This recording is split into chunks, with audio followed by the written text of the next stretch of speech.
자, 오늘은 하반기 성찬식이 있는 주일입니다. 성찬식은 2000년 전에 6월절 전날 밤에 예수님께서 제자들과 함께 가지셨던 마지막 만찬을 기념하는 예식입니다. 이스라엘 백성들에게 이 6월절은 특별한 의미가 있었습니다. 이 6월절은 죽음의 사자가 애굽의 모든 집을 방문했는데, 그런데 문설주에 어린 양의 피를 바르는 집마다 죽음의 사자가 그 집을 지나가게 되었습니다. 그 이후로 죽음의 사자가 지나가면서 그 문설주에 피를 바른 이 히브리인의 집에는 아무도 죽음을 경험하지 않았습니다.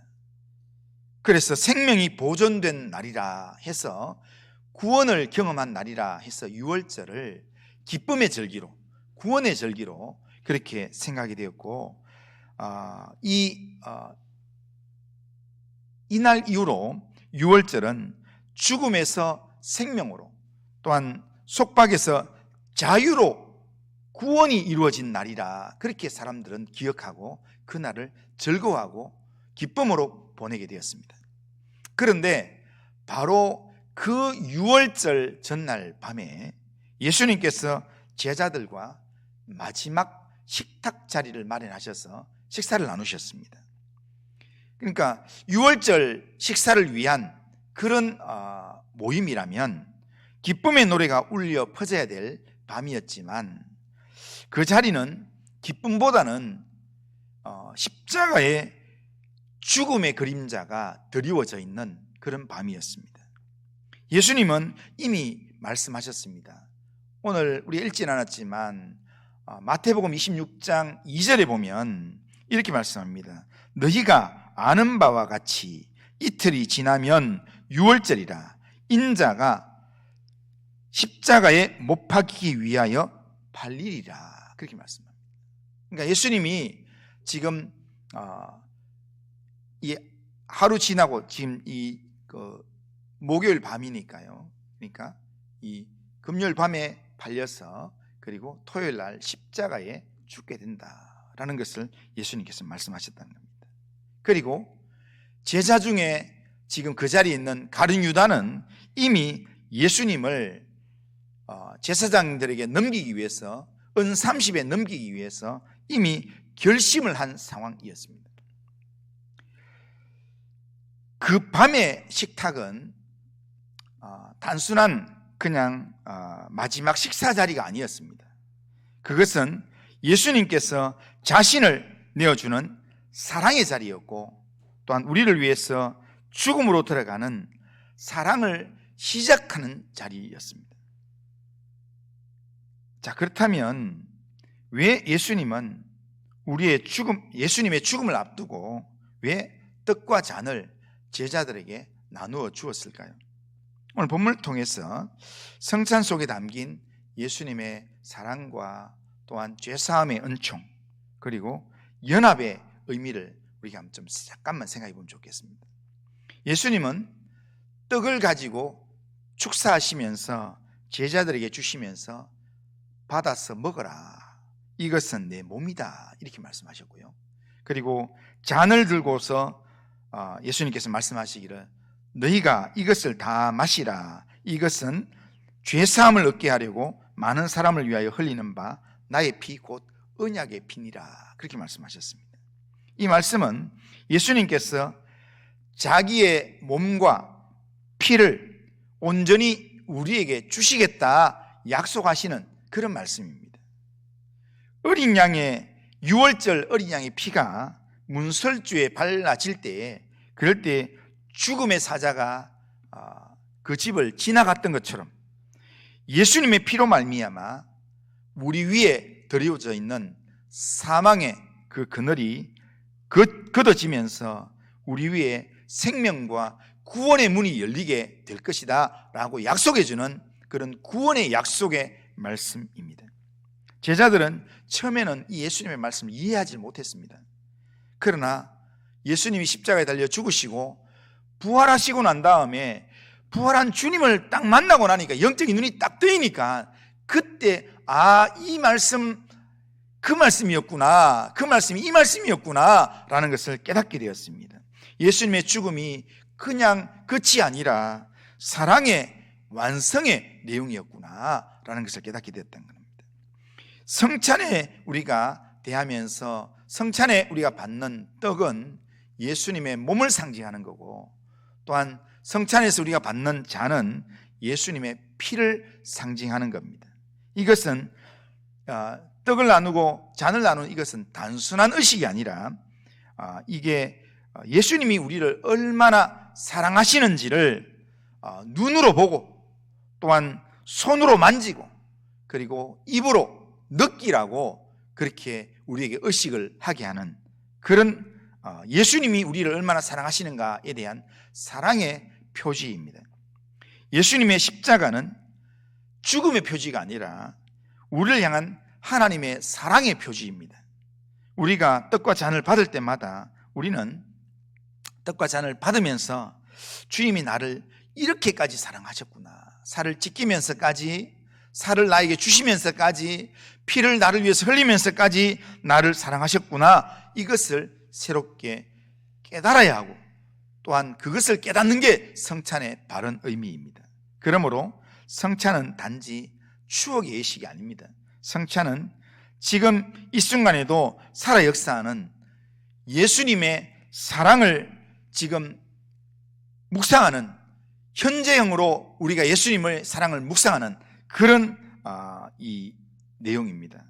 그러기에 성찬을 통해서 나를 향한 예수님의 사랑을 깨닫는 그런 시간이 우리에게 있어야 된다는 겁니다.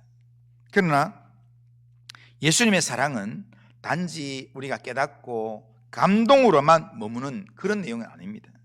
예수님의 그 사랑은 우리를 죄에서 구원해서 죄 용서하고, 그리고 주님과 연합하게 하면서 우리에게 새 생명의 능력을 주는 그런 능력이 바로 이 예수님의 사랑의 내용이라는 겁니다. 예수님은 말씀하셨습니다. 받아서 먹어라, 너희가 다 이것을 마시라, 이렇게 말씀하셨습니다. 이 말씀은 예수님의 사랑의 초대이자 이 예수님의 복음의 삶에 대한 초대입니다. 우리가 떡과 잔을 받는다는 것은 단지 그것을 손에 들고 입으로 먹는 행위 정도가 아니라 주님의 사랑을 우리가 믿음으로 받아들이는 것입니다. 예수님의 사랑이 내 안에 들어오고, 또 내 삶 안에 예수님이 거하는 연합의 순간이 바로 이 떡과 잔을 우리가 받아들이는 겁니다. 이 연합이 바로 성찬 예식의 아주 신비적인 비밀입니다. 우리는 성찬의 이 영적인 비밀 안에 우리가 성찬에 잘 참석할 때, 그럴 때 성찬을 통해서 설교를 듣는 것, 들으면서 감동을 받는 것보다 성찬을 하면서 떡을 우리가 입에 넣고 먹으면서, 잔을 우리가 마시면서, 그러면서 우리 안에 주님이 계시는구나 라는 것을 우리가 체험하는, 이게 엄청난 은혜로 우리 가운데 있으면서, 그러면서 주님이 내 안에, 내가 주님 안에 거하는 그 삶을 우리가 체험하게 된다는 겁니다. 성찬은 단순히 상징적인 내용으로만 끝나는 게 아니라 주님과의 깊은 교제와 일치를 맛보는 자리입니다. 그래서 갈라디아서 2장 20절에 그렇게 말씀합니다. 내가 그리스도와 함께 십자가에 못 박혔나니 그런즉 이제는 내가 사는 것이 아니요 오직 내 안에 그리스도께서 사신 것이라. 이제 내가 육체 가운데 사는 것은 나를 사랑하사 나를 위하여 자기 자신을 버리신 하나님의 아들을 믿는 믿음 안에서 사는 것이라, 그렇게 말씀합니다. 그러기에 이 성찬의 자리는 우리가 다시 한번 이제는 내가 사는 것이 아니라 내 안에 주님이 사신다, 이것을 고백하는 자리가 바로 성찬의 자리입니다. 떡을 받으면서, 그리고 잔을 받으면서, 그러면서 내가 사는 게 아니라 내 안에 주님이 사신다, 이걸 고백할 수 있어야 합니다.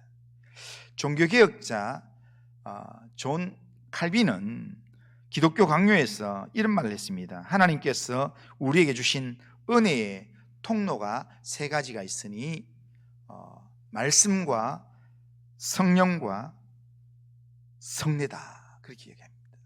그러니까 말씀은 우리가 귀로 듣고 그리고 마음으로 우리가 받게 됩니다. 그런데 성찬의 이 내용은 우리가 우리 눈으로, 우리의 손으로 잡고 우리의 입으로 그 은혜를 실제로 체험하게 되는 게 그게 성찬의 은혜입니다.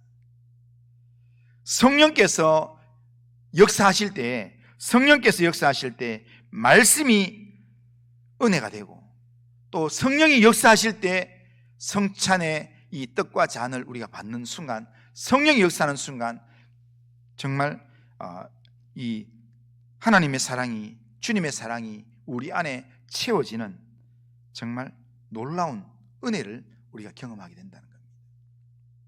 그런 의미에서 성찬은 우리의 감각을 통해서 예수님의 은혜를 실제로 맛보는 통로가 바로 성찬 예식입니다. 그러므로 오늘 우리가 성찬에 참여할 때 성령께서 이 떡을 먹을 때, 또 잔을 받을 때 성령께서 내 안에 역사하여 주옵소서.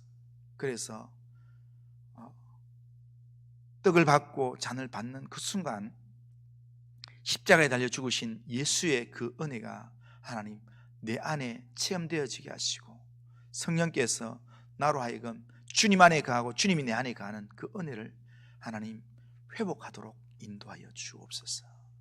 그렇게 간절히 사모하면서 그렇게 성찬에 참여할 수 있길 바랍니다. 우리를 향한 주님의 사랑은 단지 감정이 아니라 우리의 삶을 변화시키는 능력입니다. 성찬의 은혜를 받은 사람은 세상 속에서 주님의 사랑을 흘려보내는 삶을 살게 됩니다.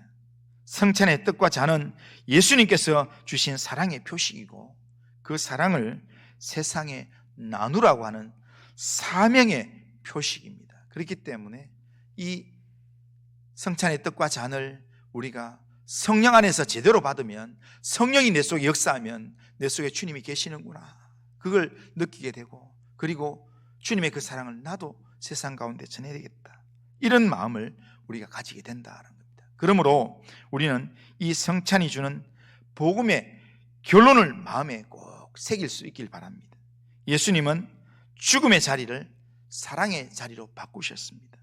예수님은 성찬을 통해서 자신을 완전히 내어주셨고, 우리에게 그 사랑을 기억하고, 그리고 그 사랑을 누리고 그 사랑을 나누라고 그렇게 성찬의 예식을 기념하라 말씀하셨습니다. 오늘 성찬에 참여하는 모든 성도님들이 단순히 예식에만 참석하는 게 아니라 주님의 사랑을 깊이 경험하는 그런 시간이 되길 바랍니다. 예수님의 사랑 앞에서 죄사함의 은혜를 확신하고, 그리고 나를 구원하신 그 은혜의 감사를 회복하고, 주님과 연합이 더 굳건해지는 그런 은혜가 우리 가운데 있길 바랍니다. 그래서 그 은혜 때문에 나도 주님 나 사랑하신 것처럼 나도 주님의 사랑을 세상에 흘려보내는 삶을 살아가겠습니다. 그런 마음으로 성찬에 참여하고, 오늘 떡과 잔을 받을 때 떡과 잔 속에 담긴 주님의 눈물과 주님의 피, 그리고 주님의 사랑을 느끼면서, 주님, 이 사랑이 나를 향한 사랑이 되게 하시고 이 사랑이 나의 사랑이 되게 해 주시옵소서. 그렇게 고백하는 그런 시간 되기를 주님의 이름으로 축원합니다. 기도합니다. 거룩하신 하나님 아버지, 오늘도 성찬에 참여하면서 하나님, 그냥 성찬 예식에 그냥 아무 생각 없이 참석하는 게 아니라 나를 위해서 살과 피를 쏟으신 예수님의 십자가의 그 사랑을 하나님 기억하면서 나를 이렇게까지 사랑하셨구나 묵상하면서 성찬에 참여할 수 있도록 주님 인도하여 주시옵길 원합니다. 주님, 주님의 십자가 사랑을 묵상하면서 주님을 간절히 의지하면서 하나님 오늘 성찬에 참여하고 성찬에 참여하는 중에 연합의 신비적인 비밀을 경험할 수 있도록 인도하여 주옵소서. 예수님의 이름으로 기도드리옵나이다. 아멘.